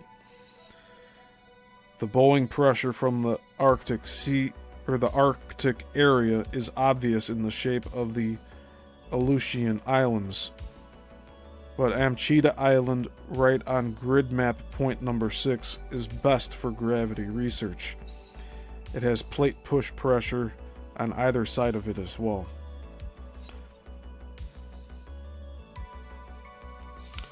Ed Leedskalnin understood completely that the exact location is critical for building such a structure as Coral Castle. But how did he know exactly where Mother Nature would allow him to cite this marvelous example of levitational engineering? Quite simply, he observed nature, which is all it takes to have true knowledge of the natural forces of Earth. So diagram 13 we have titled Earth Grid Wars.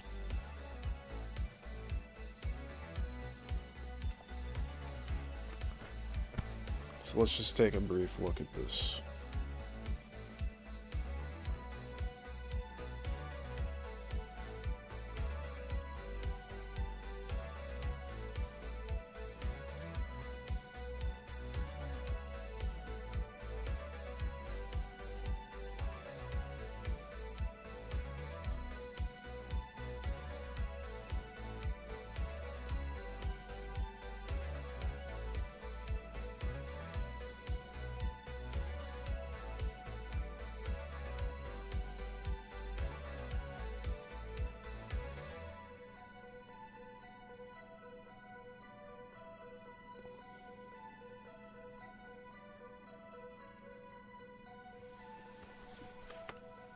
Hey Brent, good to see you in here.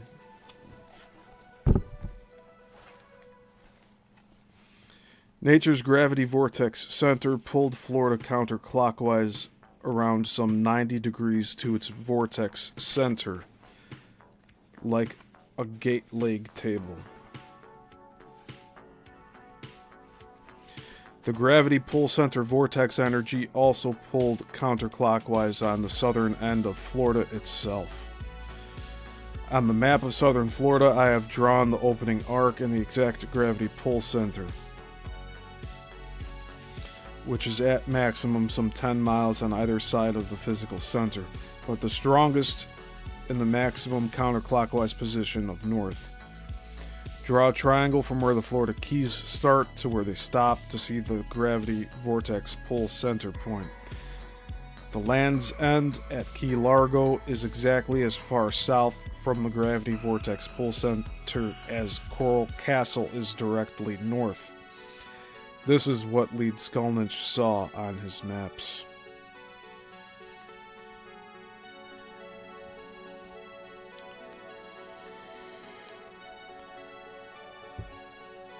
This is all very important right now. So we rarely talk about Ed Leedskalnin in these books, although he is mentioned in all of these that we have been reading. But this came up pretty quickly in this installment here.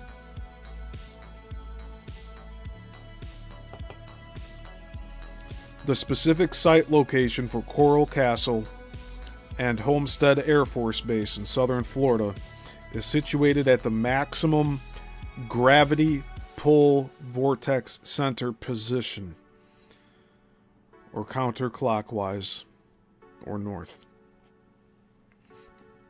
The distance from the vortex center is measured by using, quote, Land's End, end quote, at the south to tell you where the maximum equal point location straight north of the vortex center is. And that's going maximum counterclockwise, if going straight north. All that Leedskalnin had to do was, quote, see, end quote, what the maps were telling him, because nature draws vivid, exact pictures of her forces for those who have the eyes to see them. Then Leedskalnin simply used his gravity pull vortex center to levitate the huge blocks of native coral into place to make his castle. A 5-year-old could stack up automobiles in that general area. Once the operation of the Mother Earth's gravity system is known, then engineering artificial systems is simple. The patriarchal scientists of the cunning and stupid varieties who study gravity at these locations will fail because they all hate nature, the female, and reality. Whereas, quote, simple, end quote, men who like nature and only observe her thereby accomplish great things. Witness Schauberger and Leedskalnin. The control attitude of patriarchal religions or secular humanism cannot force nature with their writings, equations, and bulldozers to do anything. If you really want to engineer nature's systems and forces, you must adore nature, the female, and reality, an attitude which is the total inverse of the present patriarchal scientific system. Our newfound awareness of the geopolitical importance of certain diamagnetic Earth grid points introduces the subject of Earth grid wars. The, quote, 3 Floridas, end quote, and in parentheses, Florida, Korea, and Vietnam, end parentheses, are still critical Earth grid points after 2 bloody wars. It says see diagram 13. Well, we already did. The boost shock point to this triangle is Libya. The Caribbean plate has more recently seen a triangulation attempt that ended in military invasion. The Caribbean plate triangle shockwave system was to have been Grenada, Cuba, and Nicaragua.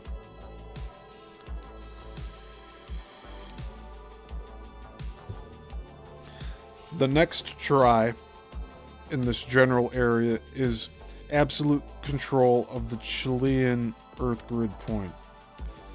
The union of South Africa's grid point is critically necessary for control of both Europe and Australia. The Philippines' position on the major fault/plate system is pivotal to control of both Australia and Japan in the Pacific Basin. The Soviets already have secured and activated the site in Afghanistan.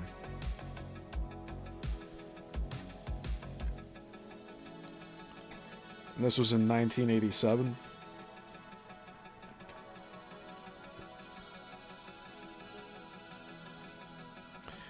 Now read again about the targeted countries in the daily newspapers and figure out who is currently winning the Earth grid wars.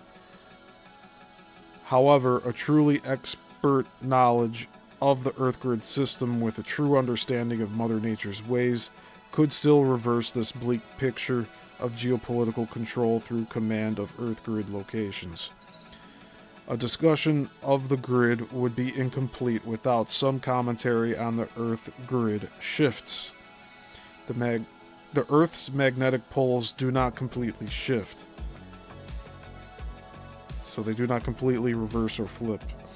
Only the Earth's block wall magnetic reversal anomalies move positions in both the northern and southern hemispheres to balance the Earth. The block wall anomalies were much further north, some 10 to 15,000 years ago, at the time of their last estimated major movement. This block wall magnetic reversal area movement is caused by the Earth's expansions and possible contractions, land mass weight shifts, and changes in the sun. The so-called deluge and glacier phenomena are really caused by the massive ocean/sea tides and levitation effects at these times of balancing by the Earth block wall anomaly position movements. There were no deity-caused floods or ice age glaciers. There were only the Earth grid magnetic reversal anomaly movements. These movements would have been earth-shakingly impressive to observe. Later, they were recalled in myth and religious lore worldwide. Moreover, our knowledge of the Earth grid mapping system enables us now to plot major geopolitical, meteorological, and geological anomalies and disturbances with reference to possible magnetic gravity coordinates. So see diagram 14. We'll briefly look at it before we read more.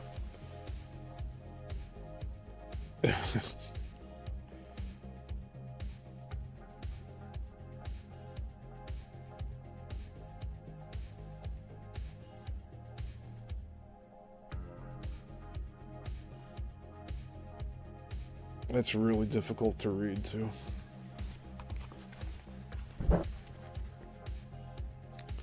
Plate boundary, movement of plate, uncertain plate boundary, and numbers referred to in the panel. Alright.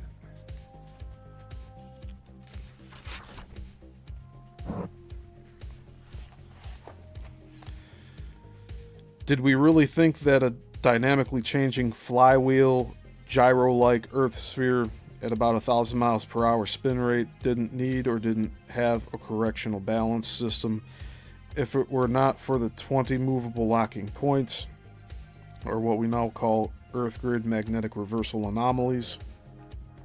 This Earth would tear itself apart. Okay. So it says see diagram 15.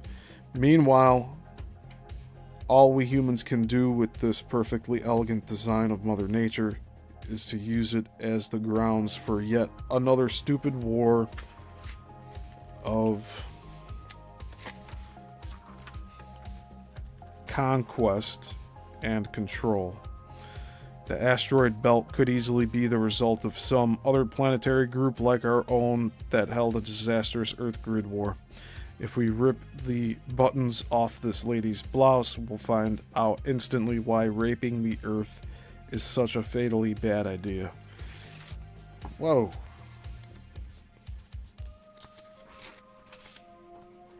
Okay, so diagram 14. Let's see what we can read here. Vile vortices. 10 areas of violent magnetic and climatic disturbance spread symmetrically around the globe, according to the investigator Ivan T. Sanderson. They include the Bermuda Triangle and are said to be places where phenomena are concentrated. Volcanoes. The geometrical lines are said to follow the edges of the lithospheric plates where volcanic activity takes place. Magnetic anomalies, said to overlap with the vertices of the polygons. Meteorology. Centers of cyclones and anticyclones lie at the nodes of the grid, giving birth to hurricanes whose path then follows the ribs of the grid. So do many prevailing winds and water currents.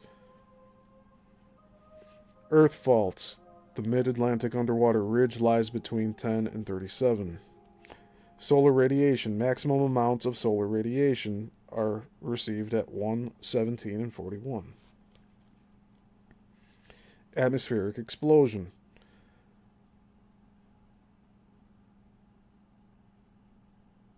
$1,700 million years ago, a spontaneous atomic reaction based on U-235 occurred at grid point 40. Yeah, okay. That's getting a little out there with the millions of years thing. Mineral ores. Mineral deposits are concentrated along lines of grid that coincide with edges of continental plates. Oil deposits are found at intersections. Space photographs. Photographic data collected by U.S. and Russian satellites have recently made the map of the world more accurate and confirm some of the oddities suggested by the grid. A fault line from Morocco to Pakistan is marked by the line from 20 to 12. Gemini spacecraft have shown circular geological structures from 200 to 350 kilometers in diameter located at 17, 18, and 20.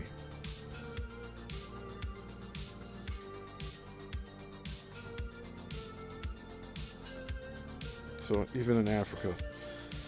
Soil content. Lack of certain elements in soil at 2 and 4 has led to freak evolution of plant life. At 4, Lake Baikal, 3/4 of plants and animals are unique. Then bird migration. Birds overwinter at 3 different points, 12, 20, and 41. And then finally, ancient civilization. People unconsciously sighted their early centers at key intersections. Egyptians, Indus Valley, megalith builders, Peru, Easter Island, and northern Mongolia. And diagram 15 has Earth gravity focus points. This is from Schauberger, and it says, note, the numbers on the map are the Earth grid point reference coordinates. See diagram 4. U.S. has access or control of the 4 prime sites: Alice Springs, Easter Island, San Diego, and Brookhaven, New York.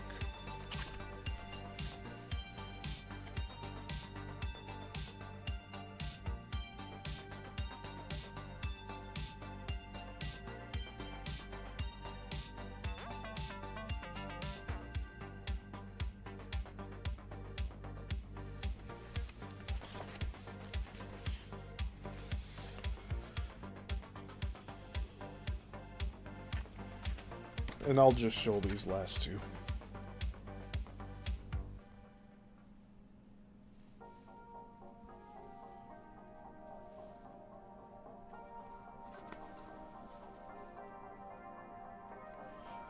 If I can get it to focus, come on now.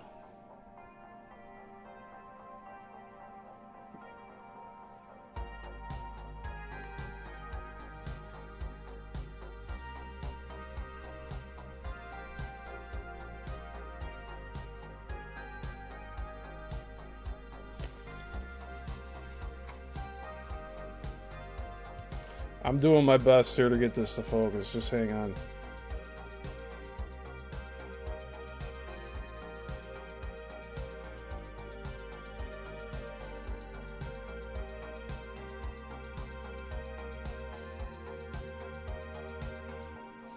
Man, it really doesn't want to focus at all. Ah.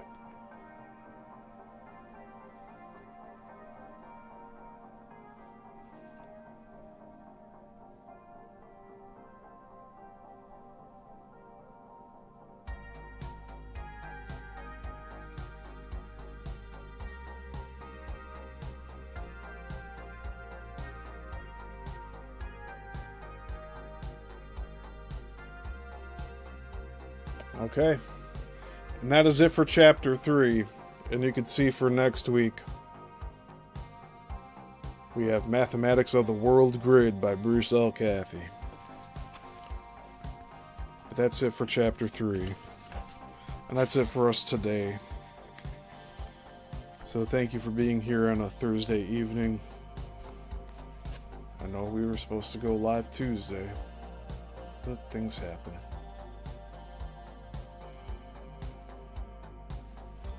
So we've read 3 chapters. We're going for chapter 4 next week.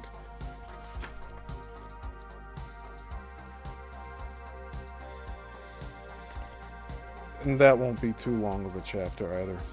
So we just hit 2 hours here. Oh.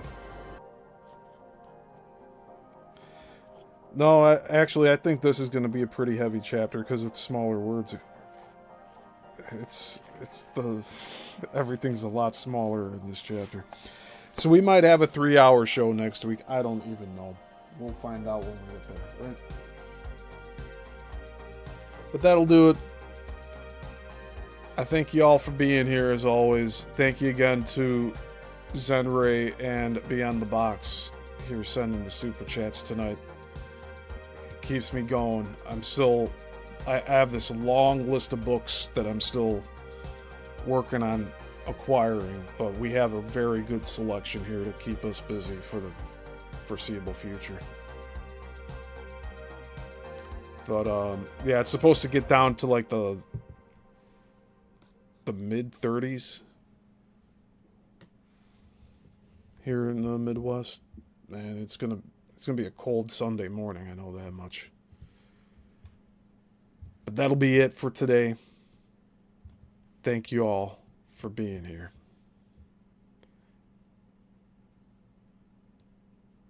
And until the next one,